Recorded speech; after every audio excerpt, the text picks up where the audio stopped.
निर्वेद की जिंदगी में अब शुरू होने वाला है वह तूफान जिसकी किसी ने कल्पना भी नहीं की थी। आने वाला एपिसोड रोमांच, सच्चाई और बदले की आग से भरा होने वाला है। कहानी की शुरुआत होती है उस पल से जब नूर की चाची अचानक निर्वेद के घर पहुंचती है। उनके चेहरे पर चिंता, दर्द और डर सब कुछ साफ दिख रहा होता है।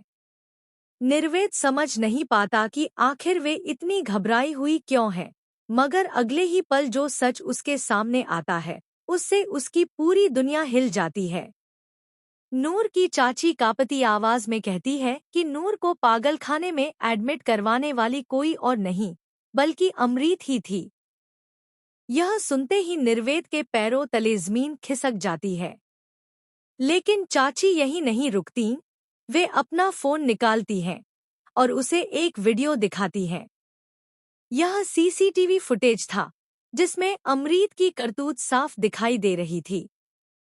नूर को उसकी हालत के बावजूद खींचते हुए ले जाया गया था और उसी समय अमृत उसे मानसिक चिकित्सालय में दाखिल करवाती है। फुटेज देखते ही निर्वेद की आंखों में गुस्से की लपटें उठने लगती हैं। उसका दिल तड़प उठता है कि आखिर नूर के साथ यह सब क्यों किया गया। अमृत ने ऐसा कौन सा हक समझकर यह घिनौना खेल खेला। उसकी सांसें तेज हो जाती हैं और उसका धैर्य टूट चुका होता है। वह इस बार चुप रहने वाला नहीं था। इस बार वह न केवल सच्चाई दुनिया के सामने लाएगा बल्कि अमृत को उसके गुनाहों की सजा भी दिलवाएगा। निर्वेद बिना किसी देर किए शेखोसन पहुंचता है। पूरे घर में हलचल मच जाती है जब वह तेज कदमों से अंदर घुसता है। अमृत को पहली बार निर्वेद के चेहरे पर यह रूप दिखाई देता है, आंखों में आग, चेहरे पर सख्ती और अंदर भरा दर्द।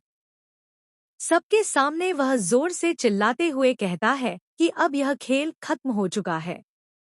वह अमृत से साफ शब्दों में कहता है, या तो बच्चे के लिए अपनी जिद छोड़ो या फिर इस घर को हमेशा के लिए छोड़कर चली जाओ।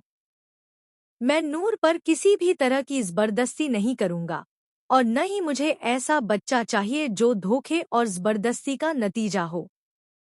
यह पाप है और मैं इसका हिस्सा नहीं बनूंगा। घर में सन्नाटा फैल जाता है। अमृत को जैसे यकीन ही नहीं होता कि उसके सारे राज इस तरह सबके सामने उजागर हो जाएंगे। वह कुछ बोलने की कोशिश करती है लेकिन निर्वेद उसे रोक देता है। अब वह नूर का दर्द नहीं देख सकता था। इस